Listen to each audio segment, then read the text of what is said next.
लो। तू रहने दे, इतना कष्ट करने के लिए भी कोई जरूरत नहीं है। मैं सब्जी भी सेट कर लूंगी और सब्जी काट कर बना भी लूंगी।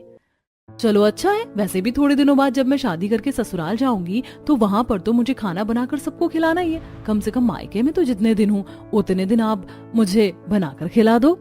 इतना बोलकर निकिता अपने कमरे में आकर फोन में सब्जी वाले फूड ब्लॉग्स देखने लगती है। अब इसी तरह कुछ दिन गुजर जाते हैं। असल में निकिता को सब्जी खाना बहुत ही ज्यादा पसंद था, लेकिन जहां सब्जी बनाने की बात आती तो वो काफी आलस करती थी। खास करके ठंड के मौसम में उसका आलस और बढ़ जाता है। पर क्या होगा जब शादी के बाद उसे ससुराल की हरी भरी रसोई मिलेगी? क्या निकिता एडजस्ट कर पाएगी या फिर कहीं ससुराल की हरी भरी सब्जी वाली रसोई को चेंज करके रख देगी?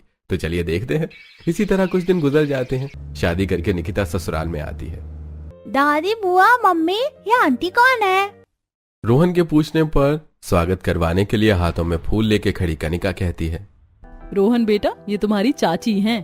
तो क्या बुआ अब से भी हमारी फैमिली मेंबर है? बिल्कुल रोहन, और अब से ये हम सब के साथ हमारे घर में रहेंगी। दादी, मैं पहले ही बोल रहा हूँ, मैं अपनी सब्जी नई चाची से शेयर करके नहीं खाऊंगा। मैं अपनी सब्जी अकेला खाऊंगा।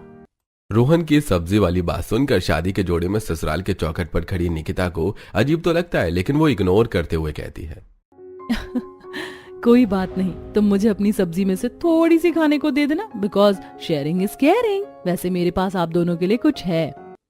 इतना कहते हुए निकिता पर्स में से चॉकलेट निकाल कर दोनों को देती है। अरे वाह, कैडबरी डेयरी मिल्क। चाची चाची, अब तो आप मेरी पूरी की पूरी सब्जी खा लेना। दोनों चॉकलेट लेकर कमरे में चले जाते हैं। अरे रेवती, यह आटे की थाली लेकर अचार डालने के लिए खड़ी है क्या? पोता बहू कितनी देर की चौखट पर खड़ी है। गृह प्रवेश क्या कल सुबह तक करवाएगी? जी नहीं माँ जी, बस करवा रही हूँ। बस इस आलते की थाली का छाप दरवाजे के बाहर लगा दो। जी जी मम्मी जी। आज कुछ ज्यादा ही ठंडी हवा चल रही है। हाथ पैर आइसक्रीम जितने ठंडे हो रहे हैं। हल्की ठंड की शुरू में ही निकिता को चौखट पर खड़े खड़े सेहरन सी चढ़ने लगती है। वो आलते से हाथ डुबोकर दीवार पर बाहर लगाती है और गृह प्रवेश करती है। कुछ देर के बाद I am getting very tired. मुझे तो तगड़ी वाली नींद आ रही है। मैं तो चली कमरे में। गुड नाइट सबको। चलो अब सब कोई आराम कर लो जाकर।